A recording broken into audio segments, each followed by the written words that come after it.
cómo se vive en la ciudad venezolana de Maracaibo tras la ola de saqueos, violencia y apagones. La importante urbe, capital del estado Zulia, intenta recuperarse tras días de oscuridad y robos.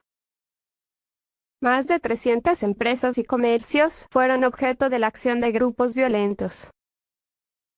Más de 600 personas fueron detenidas en el estado Zulia, en el oeste de Venezuela, por una ola de saqueos contra al menos 350 establecimientos, en medio del fallo eléctrico que afectó a casi todo el país hace 10 días. Tras horas de oscuridad y robos a comercios, la importante ciudad venezolana intenta salir a flote.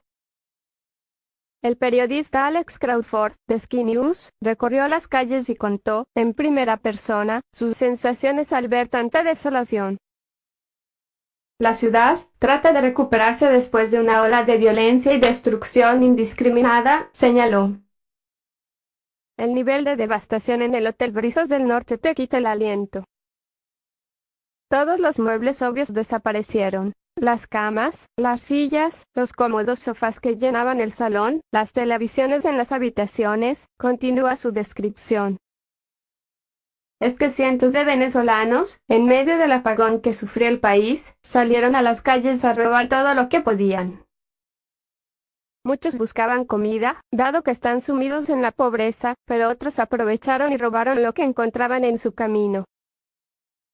Ricardo Acosta, vocero en Zulia de Fede Cámaras, la principal patronal del país, aseguró hace unos días que los saqueos se registraron en al menos 4 municipios del estado, pero se concentraron en su capital.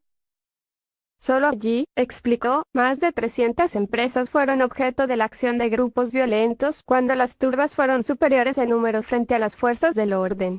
Maracaibo. Los saqueos incluyeron robos a panaderías, ferreterías, supermercados, tiendas de ropa y calzado, farmacias, joyerías, tiendas de muebles, ópticas y centros comerciales.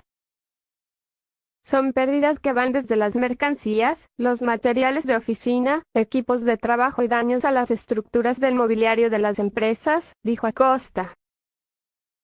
Es como si un aspirador humano hubiera pasado por allí, chupando todo a su paso, barriendo cada habitación y escalera, sacando los espejos de los ascensores y luego utilizando machetes para atravesar los techos y las paredes para llegar a lo que hay debajo.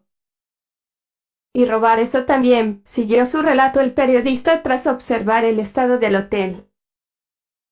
Entraron con armas, machetes y máscaras y se llevaron todo. Es como el terrorismo.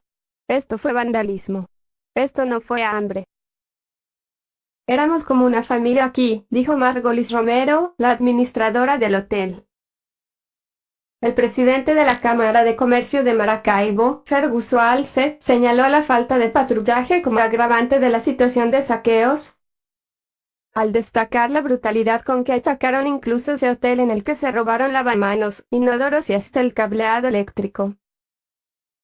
Medios locales y voceros gremiales aseguran que más de una decena de personas sufrieron lesiones durante los saqueos y que todavía tratan de recuperarse.